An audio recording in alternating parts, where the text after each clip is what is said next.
எல்லோருக்கும் வணக்கம். எண்ணங்கள், அதனால் ஏற்படக்கூடிய மாற்றங்கள், இதை பற்றி நான் சொல்லிக்கிட்டே வரேன். ஒரு positive, negative, plus or minus. இந்த பாசிட்டிவ் எண்ணங்கள் உங்கள் முதல்ல வெளியிலேயே வெற்றி பெறுறதுங்கிறது ரொம்ப ரொம்ப ஈஸி. ஆனால் நாம் என்ன செய்கிறோம் அப்படின்னா, நம்மக்கிட்டே நம்ம தோற்றுறோம். எப்படி அப்படின்னா, ஒரு முயற்சி எடுக்க போகும்போது என்ன சொல்லுவோம், இதெல்லாம் நடக்காதுப்பா, இது மாதிரி ஒரு தவறான விஷயங்கள் முதல்ல நெகட்டிவ் பாயிண்ட். இந்த நெகட்டிவ் பாயிண்ட்டை நான் பல காலமாக சொல்லிக்கிட்டு வரேன். நீங்கள் முதல்ல அதை ஒழிக்கணும். உங்களால் என்னென்னலாம் பண்ணணும் கூட சொல்லியிருந்தேன் நான். எப்படின்னா, நைட்டு படுத்துக்கும்போது ஒரு பேப்பரில் எழுதி வச்சு, நான் இதாக ஆக போகிறேன், நான் அதை பண்ண போகிறேன், நான் இதை பண்ண போகிறேன், நான் அதை செய்ய போகிறேன் அப்படிங்கிறத நம்ம எழுதி வச்சுக்கிட்டு அடிக்கடி படிக்கும்போது நம்ம மனசு அதை ஒத்திக்கிறது. நம்ம இதை செய்யணும் அப்படின்னு செஞ்சு சொல்லிகிட்டே இருந்தால் போதாது. அதுக்கான செயல்முறைக்கு நான் பல தடவை ஏற்கனவே சொன்னேன். முதல்ல என்ன செய்யணுங்கிறத முடிவு பண்ணுங்கள். பண்ணதை முதல்ல ஒரு பேப்பரில் எழுதுங்க. எழுதிக்கு அப்புறம் யார் கோவிந்தசாமியோ சின்ன பெரிய சாமியோ யார் சந்திக்கணுமோ அதை எழுதுங்க. உடனே சந்திக்க ஆரம்பிங்க. உங்களோட வெற்றிகள் உங்களை தேடி வர ஆரம்பிக்கும்னு சொன்னேன். நீங்கள் அதெல்லாம் பண்ணாமல் போனால் சோம்பேறித்தனம். அப்புறம் 50 வயசு 60 வயசில் நான் இதெல்லாம் பண்ணலான்னு நினச்சேன், இதெல்லாம் பண்ணலான்னு நினச்சேன் அப்படின்னு நம்ம சொல்லிக்கிட்டு இருப்போம். அதுக்காக தான் சொல்கிறேன், நீங்கள் உங்கள்கிட்ட இருக்கக்கூடிய இந்த நெகட்டிவ் திங்கிங்கு எல்லாத்தையும் ஒழிங்க. என்ன பண்ணலாங்கிறதும் ரொம்ப ஈஸி. நான் ஒரு மளிகை கடைக்கு போனீங்கன்னா 1008 ப்ராடக்ட் இருக்குது. கடலை மிட்டாயிலேருந்து எங்கெங்க என்னென்னோ வச்சுருக்கான். அது அத்தனையும் பண்ணி விற்றுன்னு தான் இருக்கான். யாரோ நிறையா பேர் விற்றுன்ட்ருக்கான்னு சொன்னேன் உங்கள்கிட்ட. அது மாதிரியும் பண்ணலாம். சிறு துளி பெரு வெள்ளம். 5 ரூபாயா போட்டு வச்சு பாருங்கள், வருஷ கடைசியில் எவ்வளோ காசு வந்து சேருதுன்னு. எவ்வளவோ வழிகள் இருக்குது. உங்களுடைய தவறுகளை நீங்கள் சரி செய்யாமல் நீங்கள் எக்காரணத்தை கொண்டு வெற்றியே அடைய முடியாது.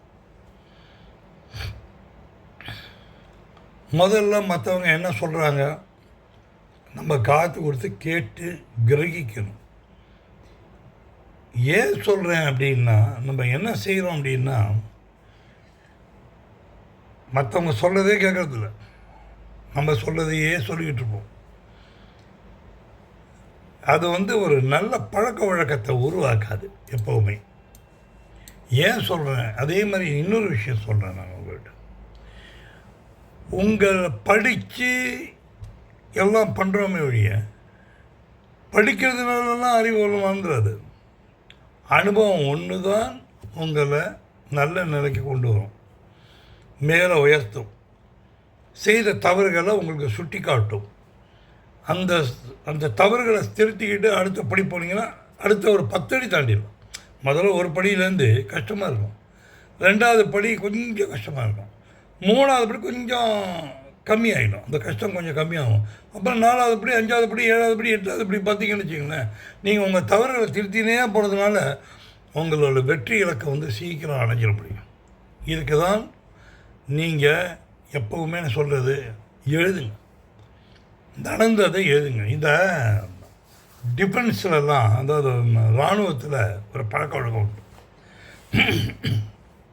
அங்கே என்ன செய்வாங்க, ஒரு ஊரில் ஒரு ஏரியாவை போய் அட்டாக் பண்ணுறாங்க, இல்லைன்னா ஒரு ஏரியாவில் போய் பிரச்சனை வந்தது, இதை எப்படி சால்வ் பண்ணாங்க அப்படிங்கிறத ஹிஸ்ட்ரி எழுதுறதுக்குன்னே ஒரு ஆள் இருப்பார்.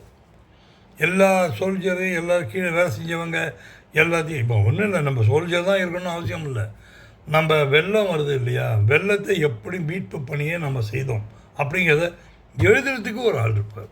அவரோட வேலை என்ன அப்படின்னா, இந்த இடத்துல செங்கல்பட்டுக்கிட்ட மழை வந்தது, இங்கே மீட்பு பண்ணி எடுத்தோம், இந்த இடத்துல ரிவர் மாதிரி வந்தது, அதை நாங்கள் இப்படி போனோம், இந்த மாதிரி செஞ்சோம், இதெல்லாம் செஞ்சோம், மாற்றி செய்தோம், வெற்றி அடைந்தோம் அப்படின்னு எழுதுவோம். ஒரு தோல்வி வந்த உடனேயே நம்ம துவண்டு போயிடுறோம். அது ரொம்ப ஒரு தப்பான கான்செப்டு. கண்ணதாசன் பாடுவார், பாட்டில் எழுதியிருப்பார், எம்ஜிஆர் பாடுவார், எது வந்தாலும் ஏற்றுக்கொண்டால் துணிவே துணையாய் மாறும். என்ன நல்ல வார்த்தை பார்த்தீங்கன்னா, எது வந்தாலும் சரி ஏற்றுக்குங்க, தைரியமாக அதை மீட் பண்ணுங்கள், வெற்றி தானாக வர ஆரம்பிச்சிடும். அது எங்கேயும் போகிறது, உங்களால் முடியாது எது நிச்சயமாக முடியும். அதே மாதிரி ஒரு ஒரு விஷயத்தை போய் நம்ம போய் பேச போகிறோம் ஒருத்தரோட,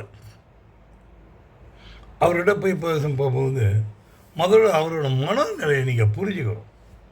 அந்த நல்ல கல்வியாளராக நல்ல அந்த சப்ஜெக்டை நீங்கள் என்ன பேச போகிறீங்களோ சப்ஜெக்டில் நல்ல ஒரு புத்திசாலியாக அவர் நிறையாவே விஷயம் தெரியுமாங்கிறத முதல்ல தெரிஞ்சுக்கிட்டு அவர்கிட்ட பேச போகும்போது நீங்கள் என்ன செய்கிறீங்க, அங்கே போய் ஏதோ தவறான ஒரு தகவலை போய் சொன்னீங்கன்னா அவர் முழிச்சுப்பார், இவன் ஏதோ பொருளாகிறான் இவன் அப்படின்னு. அதனால் அவரை பற்றி நிறைய விஷயங்கள் தெரிஞ்சுங்க.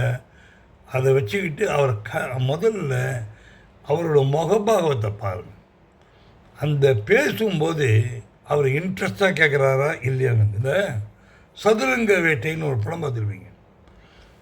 நீ ஒரு விஷயத்தை சொல்லும்போது அவன் கண்ணை பாரு, அந்த கண்ணில் அவன் தான் ஆசையை வெளிப்படுத்துகிறானா இல்லையா அப்படிங்கிறத பாரு. அதை பார்க்க ஆரம்பிக்கும்போது உங்களுக்கு ஒரு ஐடியா கிடைக்கும். அதை வச்சு அந்த ஆசையை தூண்டி விடு அப்படின்னு சொல்லுவார். நம்ம ஆசையை தூண்டுறதுக்கு போகிறோம், நம்ம என்ன பண்ண போகிறோமோ அதை பற்றி பேசுறதுக்காக தான் ஒருத்தர்கிட்ட போகிறோம்.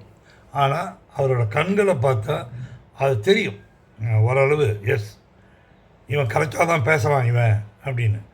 முகத்தில் ஒரு புன்னகையோடு பேசுங்க, கோபமாகலாம் பேசாதீங்க, எந்த விதம் உணர்ச்சியும் இல்லாமல் பேசிடாதீங்க. அதே மாதிரி உணர்ச்சியான நேரத்தில், அதாவது பிரச்சனைகள் அதிகமான நேரத்தில் ஒரு முடிவை எடுக்காதீங்க. அது நேராக நெகட்டிவாக போயிடும். அமைதியாக மனசில் எந்த விதமான சஞ்சலமும் இல்லாத நேரமாக பார்த்து அழகாக நீங்கள் உங்களோட முடிவை எடுக்கலாம். ஏன் சொல்கிறேன் அப்படின்னா, பேச வேண்டியதை ஒரு தடவை வேணாலும் நீங்கள் ஒரு பேப்பரில் எழுதி இல்லை ஒரு கண்ணாடி முன்னால் நின்றுக்குங்க, இதை பேச போகிறோம் அப்படிங்கிறத ஒரு 10 ரூபா பேசுங்க. யாராவது ஏதாவது கிண்டல் பண்ணிகிட்டு இருப்பாங்க, அவங்களெல்லாம் விடுங்க, நீங்கள் பேசுங்க. அந்த கண்ணாடி முன்னால் நின்று பேசுங்க. பெரிய பெரிய தலைவர்கள்லாம் நீங்கள் இவ்வளோ சொல்லிங்களே, நிறைய பேச்சாளர்கள் அத்தனை பேருமே உங்களை அப்படியே நீங்கள் பொலிட்டீஷியன் அவர் பெரிய ஃப்ராடாக இருப்பார். ஆனால் அப்படியே அவர் உத்தமர் மாதிரி பேசுவார். 100 பேர் கைத்தட்டி இருப்போம். அது எப்படி முடிஞ்சது? அது பேச்சுத்திறமை. பேச்சுத்திறமை 2. பேசுறதுங்கிறது பேச்சு பவர்ஃபுல்லானது, மிகவும் பவர்ஃபுல்லானது. பேசாமல் இருப்பது அதை விட பவர்ஃபுல்லானது. அமைதி எந்த இடத்துல காக்கணுமோ அங்கே அமைதியை காக்கணும். எந்த இடத்துல நீங்கள் பேசணுமோ அங்கே பேசி தான் தீரணும். அப்போ தான் உங்களை தேடி வெற்றி வரும். இப்போ ஒருத்தர் கோபத்தோடு பேசுகிறார் உங்கள்கிட்ட அப்படின்னா அமைதியாக இருக்கும், பதிலை சொல்லாதீங்க. ஏன்னா நான் இவ்வளோ திட்டுறேன், நீ ஒன்றுமே பேசு. சரி சார், ரொம்ப கோபமாக இருக்கீங்க போல இருக்குது, நான் இப்போ பேசி என்ன பிரயோஜனம்? நீங்கள் இதை அவாய்ட் பண்ணி பாருங்கள். சண்டை போட்டால் யாரோ ஒருத்தந்தான் ஜெயிக்கிறான். அதுவும் எப்போ? டெம்பரவரியாக. நீங்கள் சமாதானமாக போய் பாருங்கள், 2 பேருமே ஜெயிச்சிடறாங்க. நான் சொல்ல புரியுதுங்களா? எண்ணங்கள் நெகட்டிவ் பாயிண்ட்டை இலக்கை அடைவதற்காக நீங்கள் நெகட்டிவ் பாயிண்ட்டை தூக்கி தான் போடணும். உங்கள்கிட்ட இருக்கக்கூடிய தடைகளை எரிஞ்சு தான் வெளியில் எரிஞ்சிடும். அதுக்கு நிறைய பேர் கவுன்சிலிங் அது இதெல்லாம் வச்சுருக்காங்க. அதையெல்லாம் நீங்கள் அதெல்லாம் வச்சு நீங்கள் பேசணும். நம்ம நாட்டிலேயே, நம்ம ஊர்லேயே, தமிழ்நாட்டை சேர்ந்த ஒரு பையன், சாதாரண படிப்பு தானே, அவரும் கொஞ்சம் நல்லா படிச்சுட்டு சாதாரண படிப்பு படிச்சுட்டு அப்புறம் வந்து ஏழை குடும்பம் தான், ரொம்ப பெரிய பணக்கார குடும்பம். கேள்விப்பட்டிருப்பீங்க, சுந்தர் பிச்சை அப்படின்னு கேள்விப்பட்டிருப்பீங்க. இவங்களாம் எப்படி வந்தாங்க மேலே? அவங்களோட அறிவை எங்கே காட்டணுமோ அங்கே காட்டியிருக்காங்க, அவ்வளோதான். அதே மாதிரி தன்னால் முடியுங்கிறத நம்பினாங்க. இன்றைக்கி அவர் பெரிய ஆள் தான். ஏன் சொல்கிறேன் அப்படின்னா, எந்தெந்த இடத்துல தன்னோட அறிவு திறமையை எதிராளிக்கு புரிகிற மாதிரி ரொம்ப ஷார்ட் அண்ட் ஸ்வீட் அப்படிம்பாங்க, அழகாக பேசி அவங்க வெற்றி அடைஞ்சிட்டாங்க. இப்போ உலகம் பூரா அந்த சுந்தர் பிச்சையை தெரியாதவங்க யாராவது இருக்காங்க? நீங்கள் வெற்றி பெறத்துக்காக தான் வந்திருக்கீங்க. வெற்றி பெற முடியும். உங்களுடைய நெகட்டிவ் திங்கிங்கை ஸ்டாப் பண்ணுங்கள், அதை வெற்றி காணுங்க. அது மூலமாக கிடைக்கக்கூடிய வெற்றிகளை நீங்கள் சீக்கிரம் அடைஞ்சுவீங்க. அடுத்த காணொலியில் பார்ப்போம்.